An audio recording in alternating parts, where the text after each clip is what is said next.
voyons maintenant un autre type donc, de tableau. Donc, nous allons voir une fonction beaucoup plus complexe que celle-ci qui est, on va dire, qui est simple. Donc, complexe dans la mesure où, par exemple, nous n'allons pas avoir les prix unitaires. On peut avoir un tableau où on a le même prix unitaire, n'est-ce pas, avec donc des quantités, des quantités variées. Donc, on va dresser rapidement donc ce tableau-là. Donc, je vais venir ici, par exemple, mettre numéro. Donc, je vais mettre, par exemple, client. Je vais mettre quantité, les quantités, et je vais mettre, par exemple, montant, les montants. Donc, je vais prendre les mêmes personnes que j'avais dans l'autre tableau. Je les copie, je reviens ici. Donc, au niveau des clients, je les colle. Voilà, donc, je fais 1, 2. Je recopie, incrémenter. Voilà, donc là, je peux réajuster un peu le tableau. Mettre les bordures. Donc, toutes les bordures. Très bien. On peut avoir un tableau comme ça. Maintenant, par exemple, on nous dit, on donne l'information comme quoi que prix unitaire, par exemple, prix unitaire, on détache ça du tableau, on dit prix unitaire, c'est 1000 francs. Prix unitaire, c'est 1000 francs, par exemple. Okay? On donne ici les quantités. Donc, Adama a acheté 3, Papis a acheté 2, Sophie a acheté 4, Moussa a acheté un seul article et Demba a acheté 6. Maintenant, on nous demande de calculer les montants. Calculer donc les montants. Donc, à la différence ici, le prix unitaire, n'est-ce pas, était une colonne prise en compte dans le tableau. Alors qu'ici, nous avons un seul prix unitaire qui est unique. Donc, on nous donne en guise, on va dire, de consigne. Mais ce n'est pas inscrit sur notre tableau. Il n'y a pas une colonne prix. Donc, dans ce cas-là, nous allons toujours utiliser, n'est-ce pas, donc des formules pour calculer, mais cette fois-ci, il y aura un nouvel élément qui va rentrer en jeu. Donc ici, par exemple, 3 quantités, donc j'ai pris unitaire 100 000 francs. Je vais cliquer sur là où je veux insérer le résultat, montant. Donc, je vais mettre toujours le signe égal. Je vais mettre, par exemple, 3 multiplié, normalement, c'est 1000. Je dis 1000 francs. D'accord? Alors, si je le fais, normalement, si je mets entrée, ça va me donner le bon résultat. D'accord? D'ailleurs, c'est ce que nous allons faire. Nous allons appuyer sur le bouton entrée. Donc, ça nous donne 3000 francs. Donc, le calcul est juste. Le calcul est juste. 3 multiplié par 1000 francs, donc c'est 3000 francs. Maintenant, je suis tenté de faire comme tout à l'heure, c'est-à-dire de faire une recopie incrémentée pour voir si ça va donner la même chose pour les autres. Donc, on va voir, je fais une recopie. Donc là, il y a problème. Donc ici, j'ai 0, j'ai valeur, j'ai 3, j'ai 12, ça ne colle pas, il y a problème. Effectivement, il y a un souci. Donc là, je vais effacer le contenu. Il y a un souci. Le souci, je vais d'ailleurs même supprimer donc les 3000. aussi. Le souci, c'est quoi? Le souci, c'est que on n'a pas les 1000 francs alignés comme ici avec, n'est-ce pas, donc les quantités. Donc ici, nous avons une seule cellule, d'accord? Donc qui est là, qui est unique, donc qui est sur I10, qui est donc sur I10.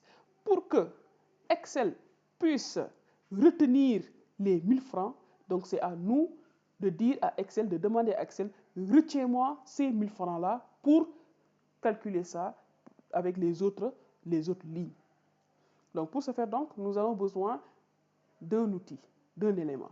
On va y aller. Donc signe égal, on a 3 multiplié par toujours ces 1000 francs. Mais à ce niveau, pour dire Excel, retiens-moi ces 1000 francs-là, retiens les 1000 francs comme prix unitaire, retiens ça, je vais appuyer sur le bouton F4 de mon clavier. Bouton F4. Les boutons F sont tout à fait en haut du clavier. Donc je vais appuyer sur le bouton F4. Donc F4, n'est-ce pas, donc va insérer ces signes qu'on appelle les dollars. Donc ces dollars-là, c'est ça qui permet de retenir ce prix unitaire-là. Donc Excel donc, retient 1000 francs pour les autres lignes à venir.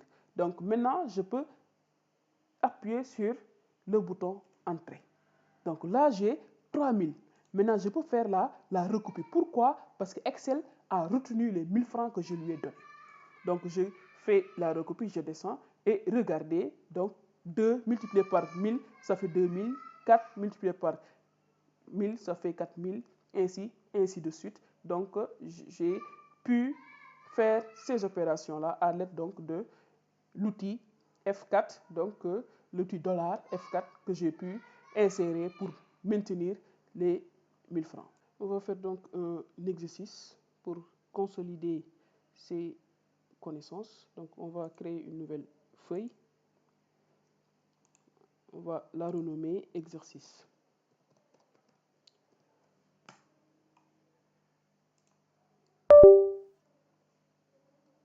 Donc là, j'ai un tableau qui est là.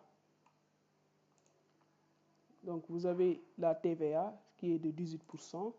Vous avez les mois. Il faut continuer jusqu'à B13. Donc à l'aide de la recopie incrémentée, vous devez le faire. Alors les quantités aussi, donc vous devez sélectionner les deux. Donc pour faire, bon, je vais faire ça moi-même.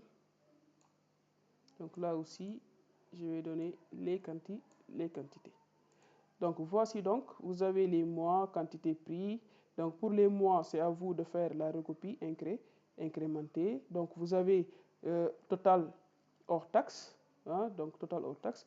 Vous avez donc la TVA. Donc ici, on a donné le taux. Donc vous pouvez obtenir donc la TVA. Et après maintenant, vous avez total, toute taxe comprise. Voilà. Donc vous allez essayer de vous exercer donc en faisant cela et tout à l'heure, nous allons venir pour faire la correction ensemble. Passons maintenant à la correction de cela. Donc ici, il fallait compléter les mois, donc avec la recopie automatique. Donc je fais la recopie. Donc j'ai les mois jusqu'à donc juillet. Maintenant, premier calcul, les premiers résultats à obtenir concernent le total hors taxe. Donc ici, total hors taxe, c'est rien d'autre que quantité multipliée par prix hors taxe, par prix.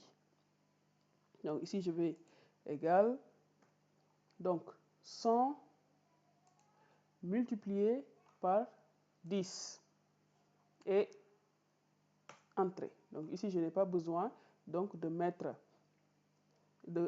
cliquer d'appuyer sur le bouton F4 parce que tout simplement, j'ai la liste des prix. Donc je peux faire la recopie. pour calculer les autres lignes des autres mois. Maintenant, je vais calculer la TVA. Donc, la TVA, elle est appliquée au total hors taxe. Donc, c'est la partie, on va dire, qu'on va verser au niveau des impôts. Donc, nous allons d'abord voir calculer le montant de la TVA. Donc, la TVA, elle est multipliée au total.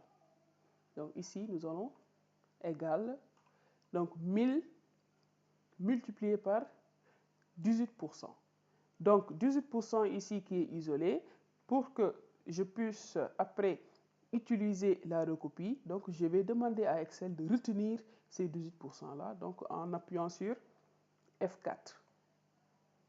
Donc là, Excel, donc avec les dollars, donc a mémorisé, on va dire, les 18%. Donc, j'appuie sur Entrée. Et donc, sur les 1000 francs, on va dire qu'il y a 180 qui vont revenir, n'est-ce pas, donc à l'État, à travers le fisc. Je vais faire la recopie. Voilà, donc j'ai le montant de la TVA donc pour chaque total, pour chaque montant hors taxe. Maintenant, le total, toute taxe comprise, c'est tout simplement donc le total plus la TVA. Donc le total acheté hors taxe plus donc la TVA. Donc ça sera le prix net ou bien le total, donc toute taxe comprise, c'est ici. Donc ici je mets égal 1000 plus 180. Donc j'appuie sur Entrée. Donc c'est 1100, 1180. Donc, et ici aussi j'ai une liste. Donc je vais faire la recopie. Donc voici donc l'exercice effectué. Donc j'ai calculé, n'est-ce pas, j'ai obtenu les résultats à travers les différentes fonctions, les différentes formules qu'on a utilisées.